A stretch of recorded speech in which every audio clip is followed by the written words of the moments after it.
Hey to all you guys, what's going on YouTube? It's 3D Res, welcome back to more Pokemon Pocket. And now that the PvP event is fully underway, many of you guys might have already reached 45 wins, or you're just trying to get there, slowly but surely. And you're probably wondering, what decks are the most fun? What decks work best? What decks are successful? Well, that's purely subjective. However, I am here to tell you guys what decks I had the most enjoyment out of. And we're starting off with the Lapras EX deck. Now, if you haven't already, please do go check out the deck video I made of this deck last week. It was a heck of a lot of fun to make. And it just goes to show that Lapras EX is a pretty good card. More than what I've really thought at the beginning. I remember labeling it as aggressively mid. I don't think that anymore. No. And this deck really does highlight how prominent Lapras can be. So obviously this is a fully free-to-play deck. You can throw in stuff like Starmie, Articuno, Greninja, whatever it is. You can take out Pumuku, Golduck. But obviously this is a deck for the people that don't have those cards. And it's a very fun one. So this is one that I actually got about 10 plus wins with. And it is so satisfying to pick apart the meta with Lapras EX. Picking away a Mewtwo, most notably. Obviously you're going to get absolutely murdered on by Pikachu. Much like any water deck is going to get done in by an electric deck. Who would have thought it? But this is a very all-rounded, just overall good performing deck, I would say, in general. Sometimes you have to rely on Misty. I hate to say that, but you kind of do. And sometimes Misty just doesn't pull through. It's the fact of life at this point. And it absolutely sucks when it happens because it can either make or break your match. And you might have to leave, you might have to just stay in there, you might have to grin and bear it. It happens. It does. But there's a reason why we have double Misty in this deck. And of course we've got double Lapras to boot. But the reality of Lapras EX is a sad one, right? Many people just don't play it. In fact, I rarely ever see it. And it's just a damn shame. It's a damn shame. Because it is a very accessible card. You can fit in almost any water deck. And it just works. It just works. And as you can see here, Misty failing yet again. Classic.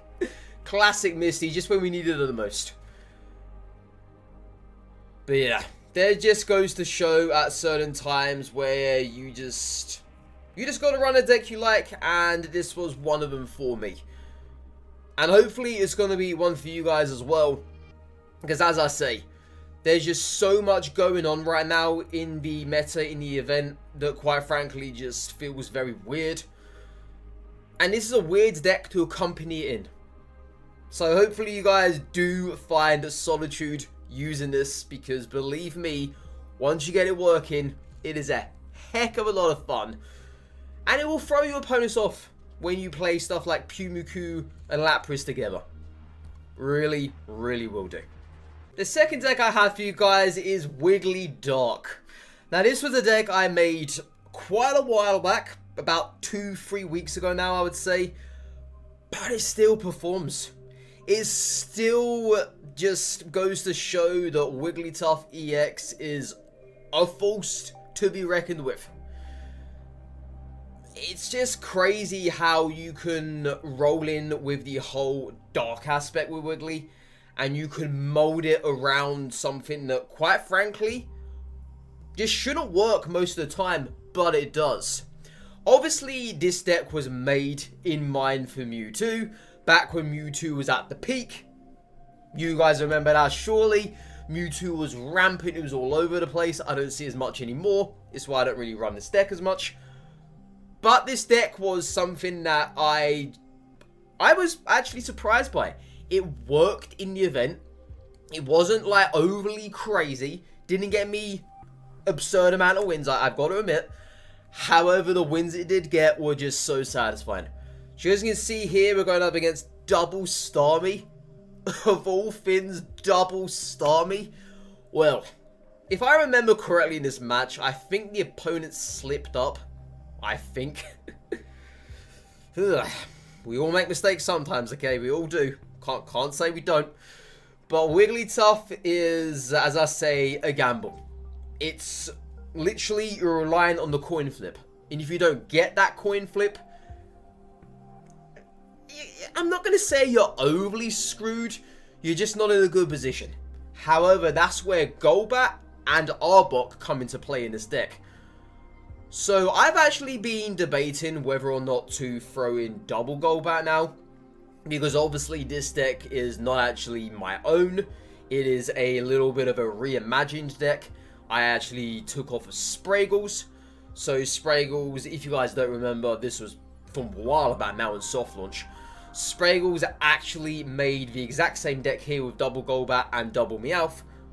But at the time I didn't have double Golbat, so I had to take out one and put in Arbok. And I didn't have double Meowth, so I had to take out both of those and put in one Farfetch'd and put in another potion. But this is just where the crazy part comes in. So you guys will see this here in the gameplay. Yes, you have to rely on the coin flips. You're going to be at that point where it's rough, right? It's very rough to think, well, we're at this point right now where the opponent is literally 1 point away from winning. Or it's even worse when they're 2 points away from winning and you've got your Wigglytuff up front and center. That's even worse, honestly. But to get that coin flip, to get it successfully, is incredibly satisfying. Incredibly satisfying. And you can watch them scrambling as well. They're trying their damn hardest to try and stay in this. And they obviously weren't aware that we had a Geo in hand. Now, this as well, may I add, Geo in this deck works wonders. Absolute wonders. In the event, Geo was probably the saving grace for most of my matches, no matter what deck it was I was playing. Obviously, Geo at times can be a little bit situational. Can't sugarcoat that, because he can be.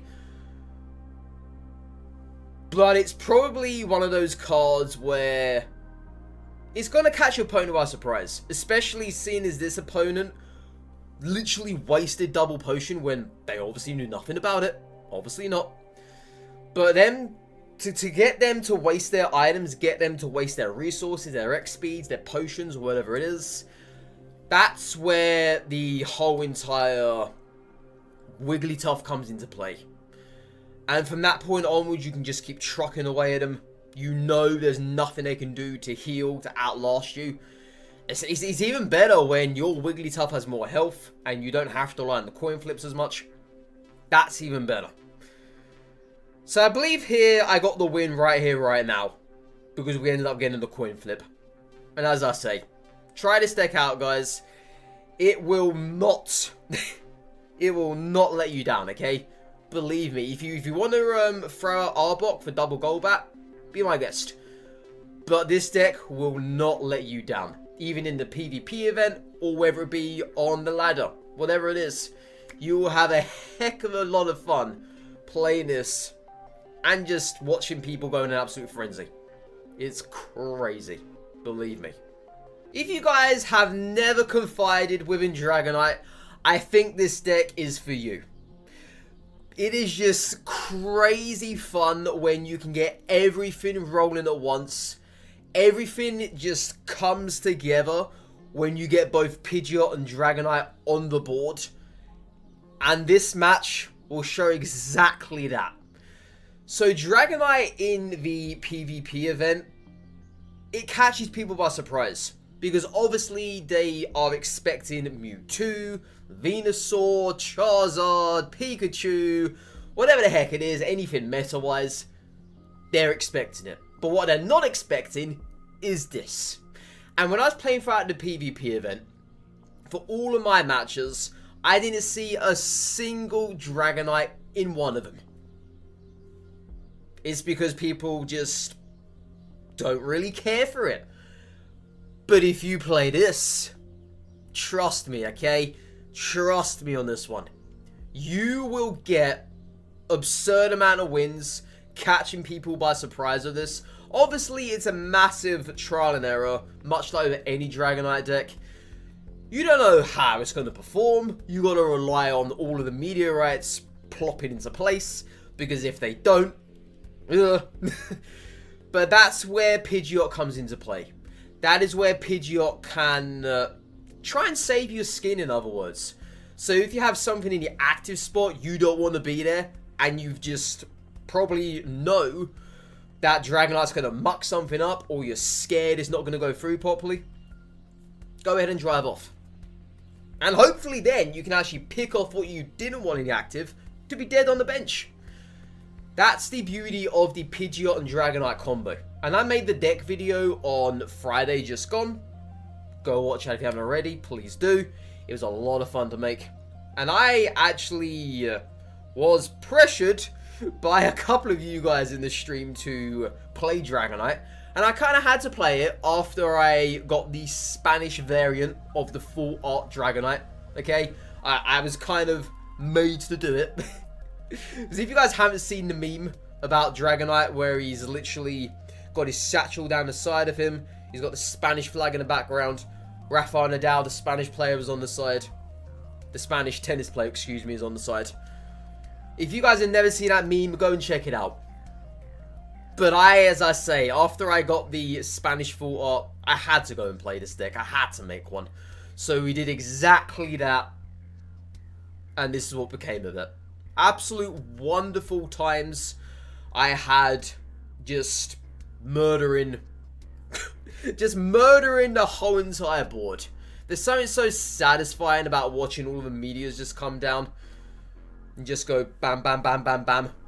So yeah, you know what it is if you've ever played a Dragonite deck. And if you've ever gone against one, you probably hate it as well, equally. But as I say, in the event, people don't expect stuff like this. It's very off meta. It's very, whoa, did that just happen? I did not plan for that, okay? I did not plan for that. But it will throw people off guard. And they are on literally, like you are as well, it's a race to get things going. Because you don't want your opponent getting Dragonite before you can't get your stuff up. And likewise for yourself, you don't want your opponent getting their stuff up before you can get Dragonite up. So it's one big massive race for both of the players either end. It's just an enjoyable one. It really is. And as I say, this deck will get you some very surprising wins. And it will get you some very satisfying ones as well. Very rewarding too. And you may even just find a deck that you can probably hop in with 2 unranked and just have fun with it. Because it is something that is absurdly good. It really is. And there's the win. Just like that, it happens. Just like that. And for my 4th and final deck that I have for you guys is a firm favourite of mine. It is the Onyx and Machamp. I say Onyx first because Onyx just literally carries itself throughout the whole entire deck. If you guys haven't watched the video I made last week, please do go ahead and check it out. It just goes to show how well Onyx is of a card. Many people don't even rate it highly. I don't know why. It's very rounded. Obviously, it's a free cost to start attacking with.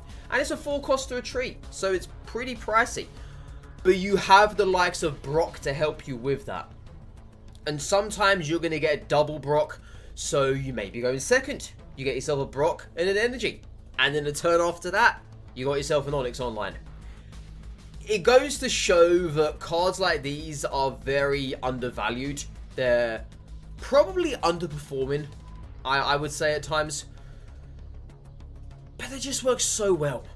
And in a PvP event like this where everyone's running full on meta, they're not going to expect to see an Onyx. Much like they're not going to expect to see a Dragonite. And when it pops out, do they take you seriously at that point? Probably not. But then you have a Machamp on the side. And that's where the beautiful thing comes into play. You have Machamp to back you up, because obviously Onyx is not an EX. So when Onyx drops, you might have another Onyx on the bench. Great. So you've literally got 3 cards to work with. You got potentially a double Onyx, and you have your Machamp. That's where things start to get really exciting with this deck. And it just works so well in the whole event as well. I actually did get my 45th win with this deck, and it is this match right here. It just eclipsed everything perfectly. And when I was again running this on the unranked queue, oh my god, it just works so well again. I think I actually got my 300th win yesterday with this deck. I believe so. I believe so. But it's just something that shouldn't work, but it does. And Machamp, obviously being a very niche pick that it is, it's well rounded. Having 120 damage, it hits like a truck. Absolute truck. Obviously, it's not going to survive against Psychic decks. It gets kind of done in by Pikachu, I would say, if you're already at low health. However, you can obviously wallop Pikachu in one hit. So that's kind of like the double-edged sword there. But yeah, it's so enjoyable to run a deck like this and just win with it. It gets you wins, and it gets you out of positions that other decks may not be able to get you out of. So there are certain times where you're literally stuck in an area of the match where, say for instance, like your opponent has 1 point or 2 points or whatever, and you're thinking, well, what do I do now? What the heck do I do now? You might have stuff on the bench there, you might have your whatever in the active spot. You've got options with this deck. It's highly enjoyable, and I seriously cannot urge you guys enough to go try it out, because it may just surprise you. Other than that, guys, thank you so much for coming to today's video. Really do appreciate it. It's been a fun one to make. And hopefully it has actually given you guys more ideas of what you can be playing. Maybe you thought of these decks already, but you just didn't want to play them for whatever reason. But they are here now, and I'm giving you 4 more options on how to excel quicker in this event. Other than that, guys, take care, stay safe, all that good stuff. Have a lovely day wherever you're doing. If you're please hit that like button, hit that subscribe button as well. Let me know in the comment section below if you already hit your 45th win and what decks worked well for you. Other than that, though, guys, goodbye for now. Bye-bye.